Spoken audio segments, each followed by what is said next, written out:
My name is Clara Voss. I'm 31 years old. And 12 years ago, my mother sat across from me at a kitchen table with a form, a pen, and a story about emergencies. She slid the paper toward me like it was nothing, like it was a permission slip for a field trip. Like the thing she was asking me to put my name on wasn't going to follow me for the next decade and quietly eat my life from the inside out. "It's just in case," she said.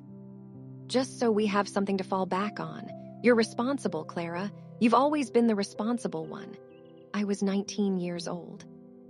I had a part-time job at a print shop and a full scholarship to a state university 40 minutes from home. I had never missed a bill. I had never bounced a check. I had a credit score of 718 at 19 years old because I had read every personal finance article I could find starting at age 15. Because somewhere in me, I already knew that money was going to matter in a way it didn't seem to matter to the rest of my family. I signed the form. I told myself it was what families do. I told myself it was just in case. I told myself my mother's hand on my shoulder meant something real. 12 years later, I opened a statement on a Tuesday afternoon and found out exactly what it meant. The balance was $67,000, and what I did next took 4 minutes. But before I tell you what I did, I want to take you back, because the statement didn't come out of nowhere. Nothing ever does. It came from 12 years of small decisions that felt like love and looked like family, and turned out to be something I didn't have a word for yet. I grew up in Millhaven, Indiana. Population 9,000. The kind of town where everyone's last name sounds familiar, and the grocery store cashier went to school with your mother. We lived in a beige split level on Crescent Drive that always needed something fixed. The gutters, the driveway, the furnace, the fence. There was always something on the list and never quite enough money to cross it off. My father, Ray Voss, worked at the distribution center on Route 9 for 22 years. He was a quiet man, steady in the way that low-burning fires are steady. He didn't say much. He worked his shifts, drank his coffee, watched his game shows. He was not cruel. He was not absent exactly. He was the kind of man who learned early that life was easier when he let my mother steer, and so he sat in the passenger seat for 30 years and called it peace. My mother, Deb Voss, steered everything. She was warm the way August is warm, the kind of warmth that feels good until you realize you're sweating through your clothes and there's no shade for miles. She ran the household, managed the finances, organized the holidays, kept the family calendar, and maintained a version of our family story that she told at church and at the neighborhood block party and at my Aunt Lorraine's kitchen table. In that story, we were a solid family, working class but dignified, careful with money, close-knit. She was the mother who sacrificed and held it all together. In that story, I was the daughter who turned out well, the responsible one, the one who got the scholarship and the good grades and the job in the city. The proof that Deb Voss had done something right. And my brother, Kyle, 3 years younger than me, was the one who needed a little more help. Kyle had the kind of personality that filled a room and emptied a wallet. He was funny and magnetic and completely unable to hold a job for longer than 7 months. He'd had 4 cars by the time he was 25, 3 of them bought on payment plans he couldn't sustain. He'd tried restaurant management, car sales, landscaping, personal training, a pressure washing business that lasted 1 summer, and a dropshipping venture my mother described to her friends as his entrepreneurial phase. Kyle was not the responsible one. Kyle was the one who needed the safety net. And the safety net, it turned out, had my name on it. I didn't know that yet when I signed the form at 19. I knew it was a credit card. I knew it was in my name. I knew my mother said it was for emergencies. What I didn't know, what I couldn't have known because I was 19 and still believed that love was a straight line, was that the word, emergencies, was doing an enormous amount of work in that sentence. I moved into my dorm 3 weeks after I signed. I called home every Sunday. I sent my mother a fruit basket at Christmas because I'd read somewhere that fruit baskets were a thoughtful gift, and I was trying very hard always to be thoughtful. I studied accounting. I graduated in 3.5 years. I moved to Columbus for a junior analyst position at a mid-size logistics firm. I rented a one-bedroom apartment with a parking space and a radiator that clanged in February, and I thought, for the first time in my life, that I was standing on ground that belonged to me. I checked my credit report once a year, the way you're supposed to.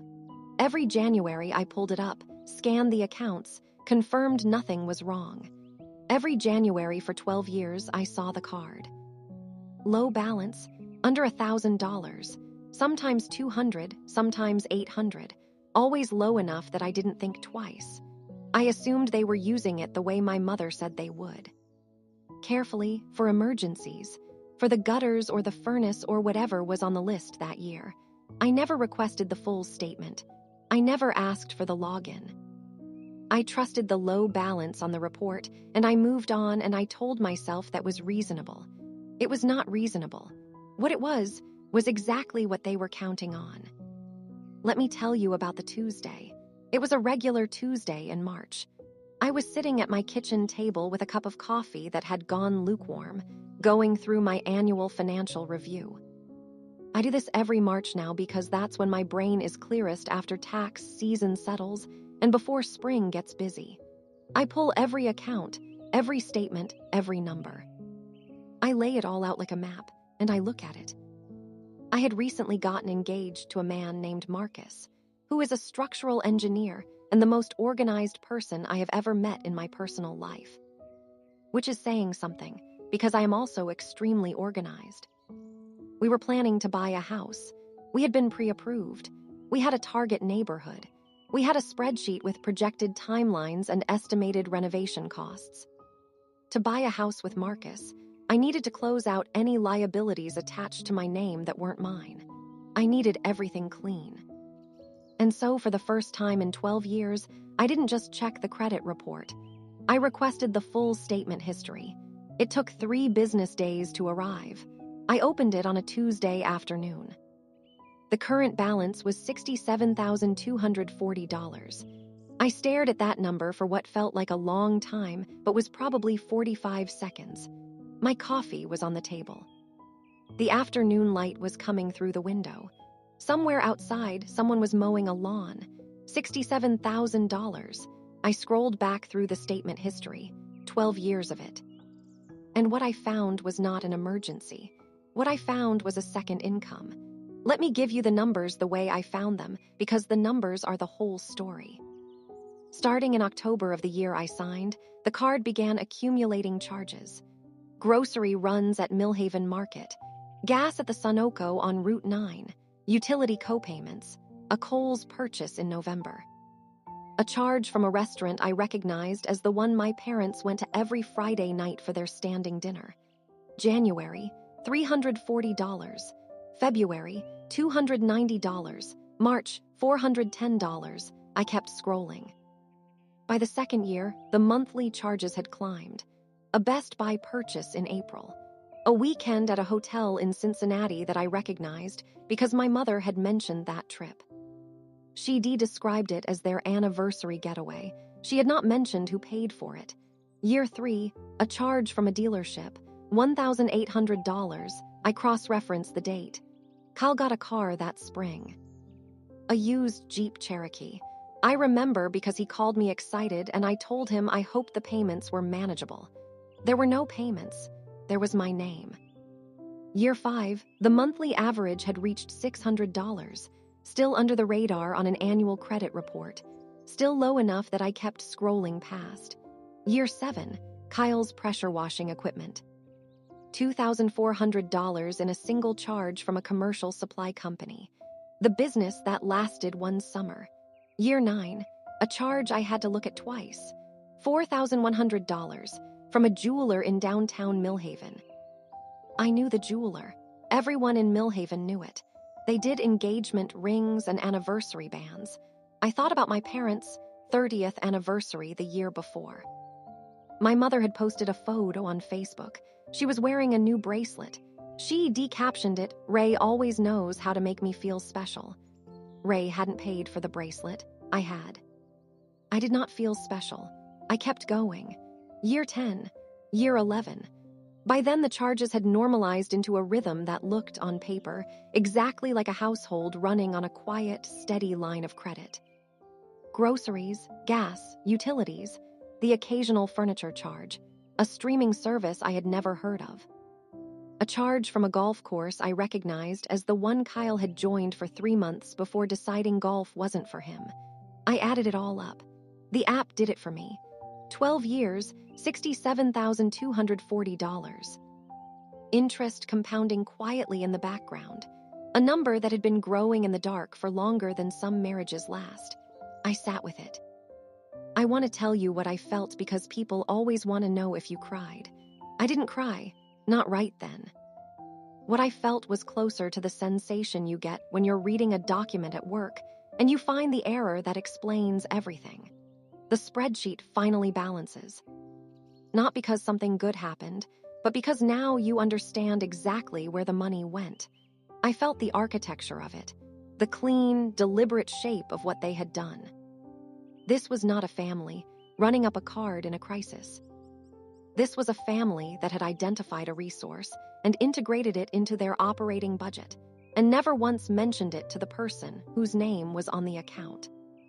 They had been living on my credit for 12 years, and I had been signing off on it every January without knowing what I was signing off on.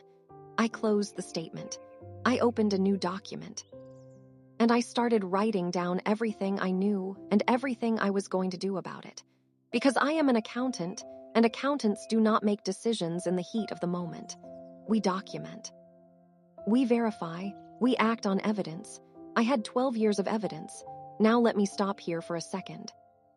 Because if you've ever been the responsible one, the one your family leans on, the one they call stable and dependable and capable, you know the particular way that responsibility gets used against you.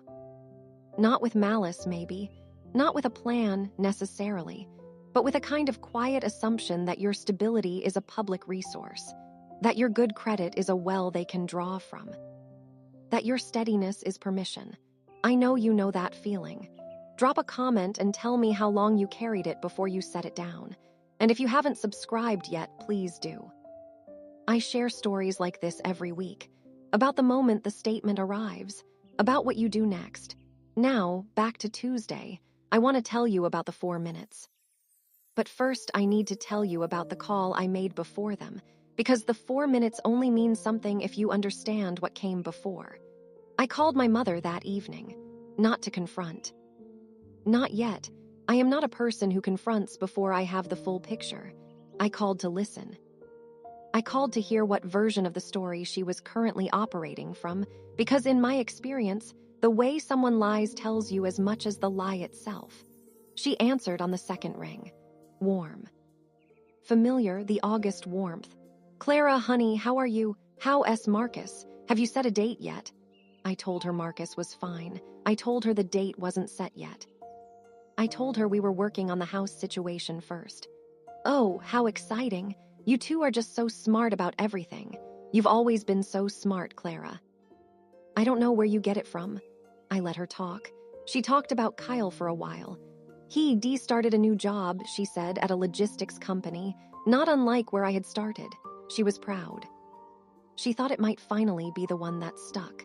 Then I said, casually, the way I'd been planning to say it for the past 4 hours.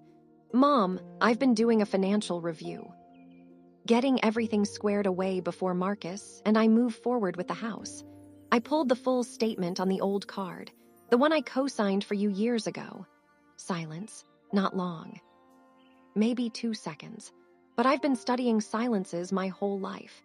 I know the difference between a silence that means someone is thinking and a silence that means someone is caught. This was the second kind. Oh, she said, that old thing, I was actually meaning to talk to you about that. She'd been meaning to talk to me for 12 years. She'd been meaning to get around to it. The balance is $67,000, Mom. Another silence, longer this time. Well, you know how things add up with the house and everything. Ray's hours got cut a few years back, and Kyle needed a hand here and there. You know how it is. I do know how it is. That's precisely the problem. $67,000, Mom. Clara, don't say it like that. Like we're criminals. We're your family. We've always paid our minimums. They had always paid the minimums. They had paid just enough each month to keep the account from going delinquent, just enough to keep it off my radar, just enough to let the balance grow slowly instead of suddenly. So that when I finally looked at the full picture, it would be too large to be a mistake, but too gradual to look like a crime. The minimums, 12 years of calculated minimums. I thanked my mother for her time. I told her I had some thinking to do. She said she hoped we could talk soon. She said she loved me. She said it the way she always said it, warm and certain and completely untethered from what the words were supposed to mean. I hung up. Then came the 4 minutes. I opened my laptop. I navigated to the card issuer's website. I logged in for the first time in 12 years, using the account credentials I'd requested that morning from customer service, credentials they'd sent to my email. The email my mother had never had access to, because the account was mine, because my name was on it, because it had always been mine. The account dashboard loaded.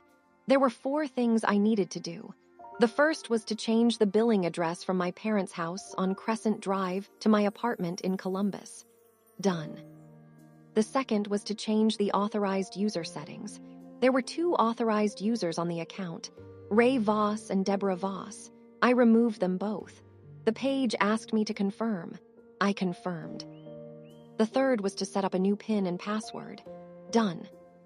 The fourth was to request a card replacement with a new number, rendering the physical cards my parents had in their wallets useless immediately upon processing. I submitted the request. The page confirmed, changes applied. 4 minutes, 12 years, 4 minutes, I closed the laptop. I sat at my kitchen table in the same afternoon light, the same lukewarm coffee, the same sound of a lawn mower somewhere outside. Nothing had changed and everything had changed. I called Marcus. I told him everything, from the signed form at 19 to the Tuesday statement to the 4 minutes. He listened without interrupting, which is one of the many reasons I'm marrying him. When I finished, he was quiet for a moment and then he said, "What do you need?"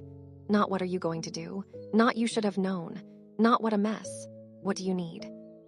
I told him I needed a day before I said anything else to my family. I needed 24 hours to decide who I was going to be about this. Because I'd spent my whole life being managed by other people's needs, and I wasn't going to make a major decision about my own life from the outside in. Not this time.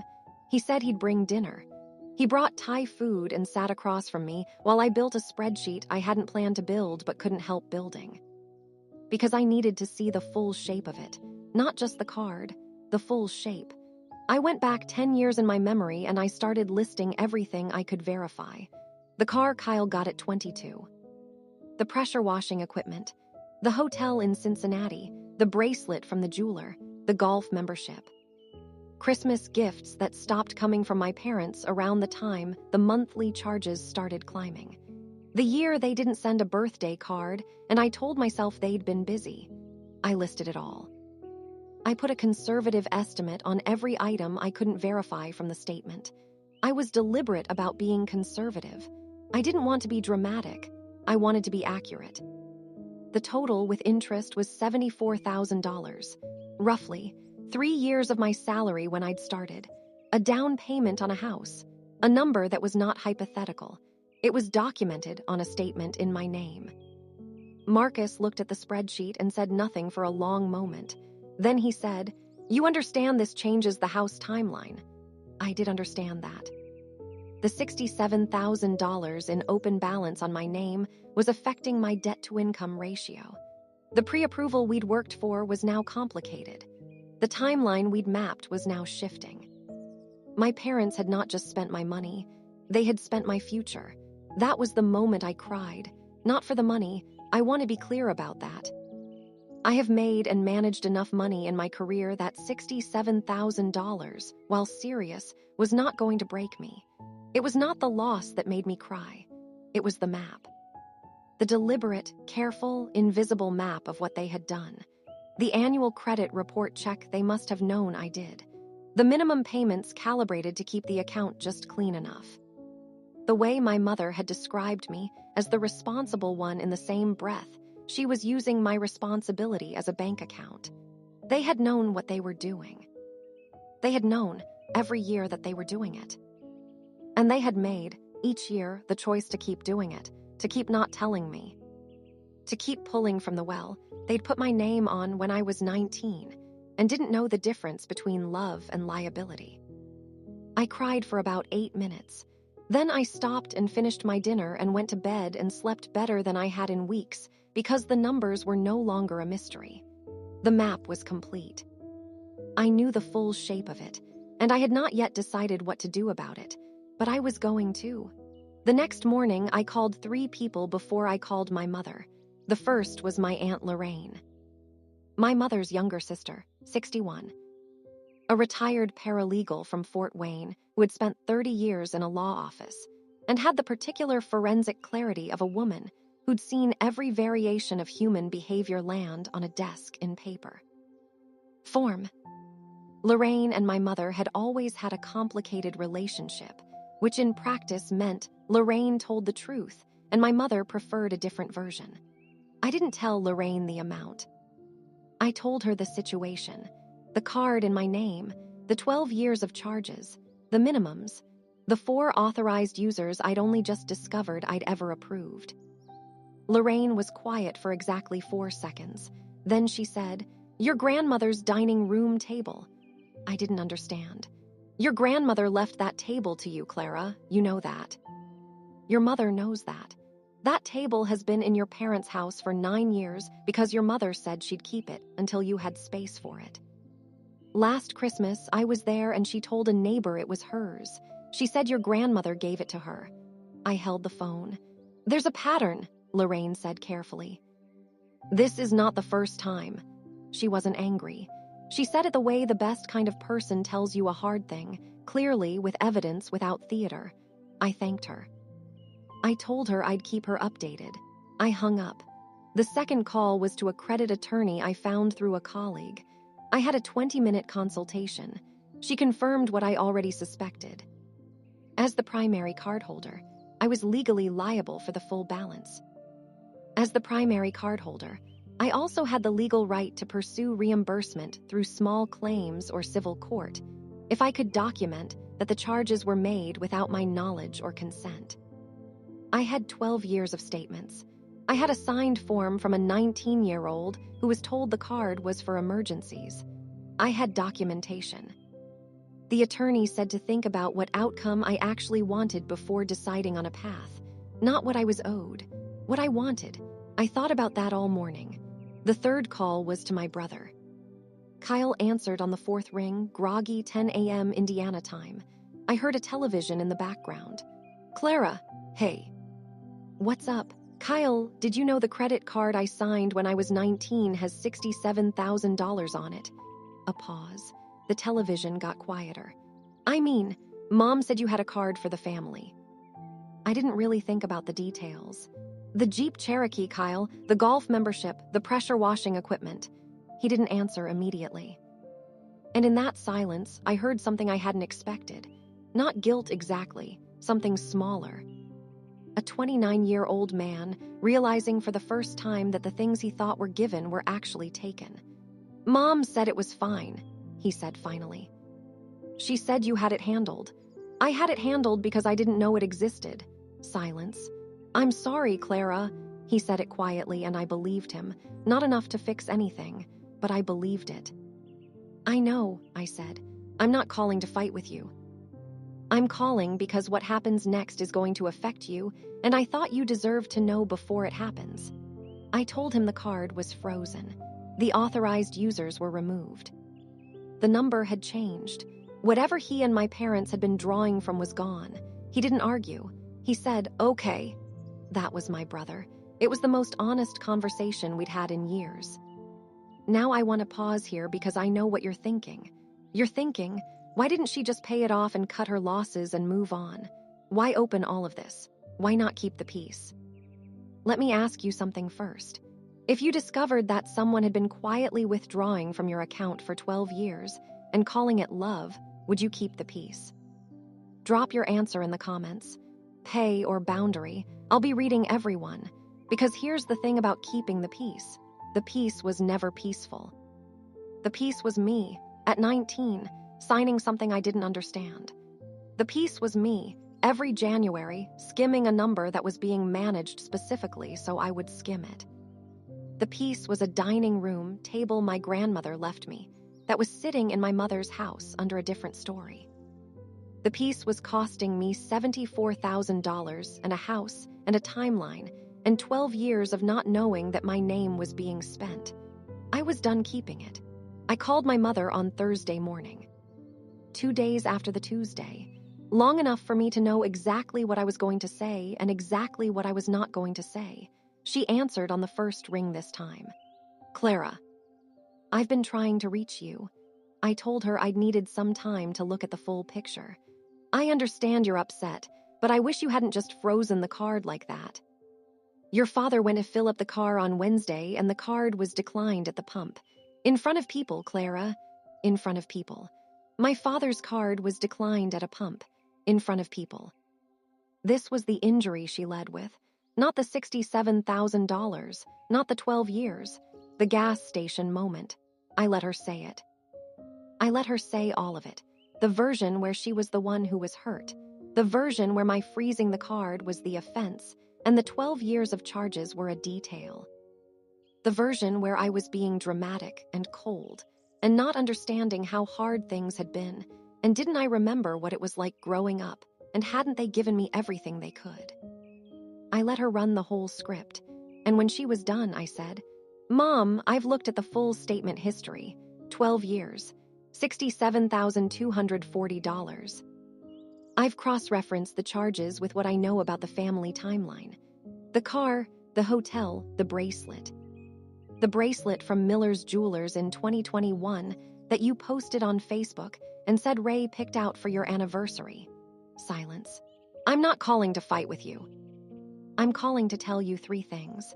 She didn't speak. The first is that the card is frozen and will remain frozen.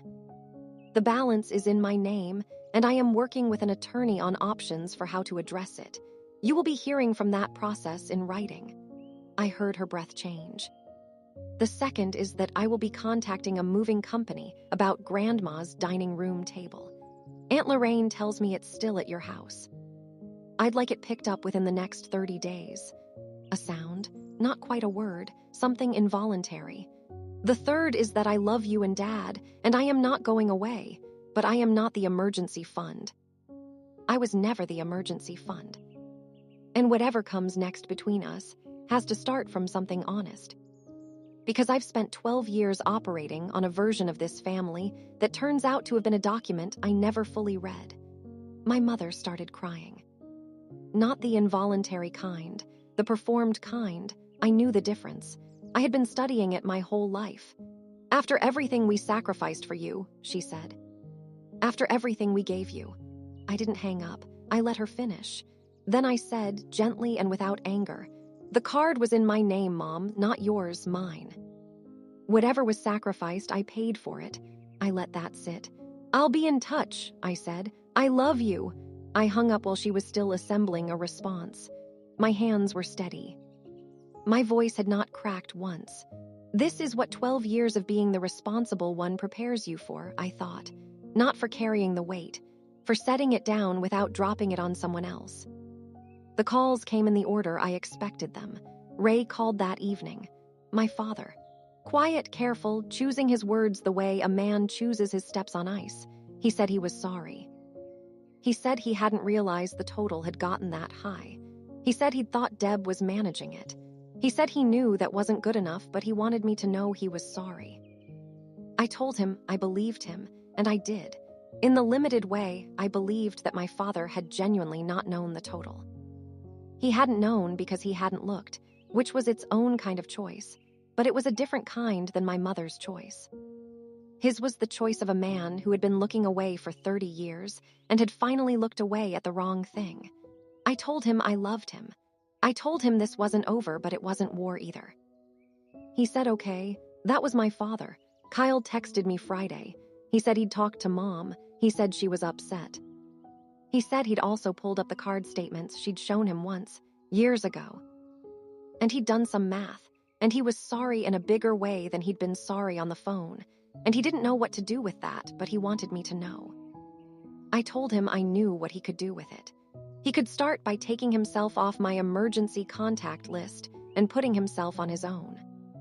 He could start by being the person who handled his own logistics, found his own solutions, built his own floor. Not because I was cutting him off. Because watching him build his own floor was the only version of a relationship with my brother that was actually going to hold. He said okay. He said he'd try. I believed that too. The table arrived at my apartment 11 days later. Marcus helped me carry it up the stairs. It was heavy and beautiful. Solid oak, Grandma's kitchen table from a house in Evansville that smelled like biscuits and pine cleaner. She left it to me specifically. I knew because I'd found her handwritten note in the box of her things I'd been given after the funeral. A note card in her careful, loopy handwriting. For Clara, she'll know what to do with it. I set it in my dining room. Marcus and I ate dinner on it that night. Thai food again because apparently that's what we eat during the major moments of our lives now. I looked at the table while we ate, and I thought about what it meant that my grandmother had left it specifically to me. That she had written a note. That she had thought about it carefully enough to make sure it was documented. She saw something. She left me something solid, and she made sure the paperwork was clean. I thought I understood her a little better now. Now, I know some of you are waiting for the lawsuit, for the judgment, for the public moment in a courtroom where the numbers appear on a screen, and my mother finally hears them said out loud in a room she can't leave. I want to tell you what actually happened. Because what actually happened was quieter than that, and I think, in the end, more true. I met with the credit attorney twice more. She laid out the options. Civil claim for reimbursement. Formal dispute with the card issuer on the grounds of unauthorized use. Payment plan negotiation directly with my parents. She asked me again what outcome I actually wanted. I thought about it for a long time, longer than I expected to. Here is what I decided. I was not going to absorb the $67,000 quietly and call it forgiveness. That is not forgiveness. That is the same pattern with a different name. The pattern where I carry what isn't mine and tell myself it's love. But I was also not going to spend the next 2 years in litigation with my parents, in a process that would cost me time and energy, and a kind of emotional overhead I was not willing to pay on top of what I'd already paid. What I did was this. I sent my parents a formal letter, drafted with the attorney's guidance, documenting the 12-year charge history and the total balance attributable to charges I had not authorized. The letter did not threaten a lawsuit. It stated facts. It requested a repayment arrangement. It gave them 60 days to respond with a proposal. I sent it certified mail. My mother signed for it on a Wednesday. She did not respond within 60 days with a proposal. She responded within 4 days with a phone call that I did not answer, followed by a text that said, "Clara, this is very hurtful, and I think we need to talk as a family, not through lawyers." Followed by silence. My father called on day 12. He said they'd been talking. He said they wanted to work something out. He asked if we could get on a call together. We got on a call. All 4 of us, my parents, Kyle, me, Marcus sat in the room with me because I asked him to. My mother cried 3 times. My father said almost nothing. Kyle, to his credit, said he wanted to contribute something toward the balance, whatever he could manage monthly, because he'd benefited and he knew it. We agreed to a repayment arrangement. My parents would pay $500 a month. Kyle would add $200. Combined, $700 a month. At that rate, with no additional interest accumulating on my end, because I'd negotiated a hardship rate reduction with the card issuer, the balance would be cleared in approximately 8 years. 8 years is not nothing, but here, that's what 8 years of $700 a month actually is. It's the proof. Every month on the first of the month, when that payment comes in, it says, What happened was real and we are acknowledging it. Not loudly, not in a courtroom. In the only language that has ever actually meant something in my family. Numbers. We are saying it in numbers.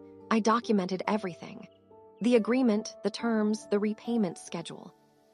My attorney reviewed it. We signed it, all of us. My mother signed it with the same pen she probably used to sign all the things she never showed me. I kept the original, the house. Let me tell you about the house. The debt-to-income issue took 4 months to resolve. We delayed the search. We renegotiated the pre-approval. Marcus, who is the kind of person who responds to logistical setbacks with spreadsheets, built us a new timeline without being asked. We found the house in July. 3 bedrooms, a yard with 2 oak trees, a kitchen with enough room for my grandmother's table against the east wall where the morning light comes in. We closed in September.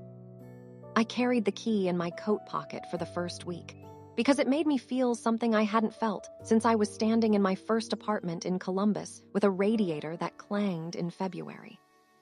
Like the ground under my feet was mine. It was mine. My name was on the deed the same way my name had been on the card. But this time, I knew everything the name was attached to. I had read every document. I had checked every number. I had signed nothing that I did not understand. That is the difference. 6 months later, the repayment is coming in. Every first of the month. $700. On time. My mother and I talk. Not the way we used to talk, with her steering and me navigating and neither of us saying the real thing. We talk differently now. More carefully. More honestly. She has not apologized in the way I used to need her to apologize. The sweeping, tearful, full acknowledgement I used to imagine. Maybe she can't. Maybe the full acknowledgement is too heavy for the story she's been telling herself for 30 years. But she doesn't tell me I'm the responsible one anymore. And that, honestly, is something. My father calls on Sundays. We talk about things. He asked me once quietly near the end of a call whether I was okay. Not in the functional sense, whether I was okay.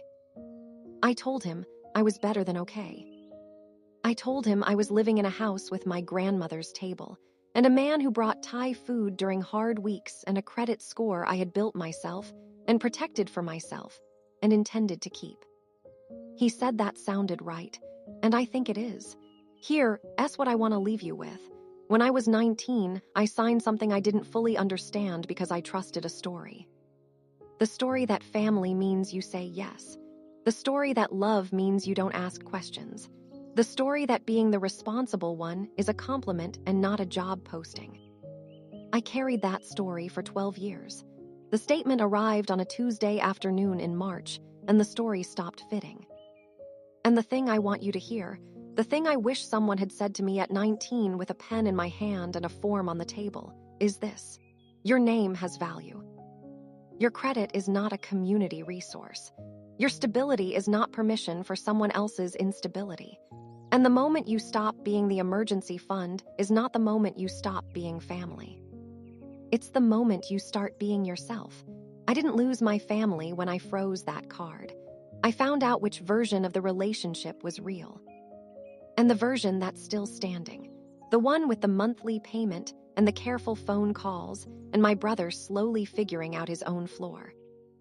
That version is smaller than the one I thought I had. But it's honest. And I would take honest and small over warm and $67,000 any day. That's my story. If you've ever been handed a form you didn't fully understand and told it was just in case, this one was for you. Drop pay or boundary in the comments. I'll read everyone. And if this story found you at the right time, subscribe. I'll be here next week with another one.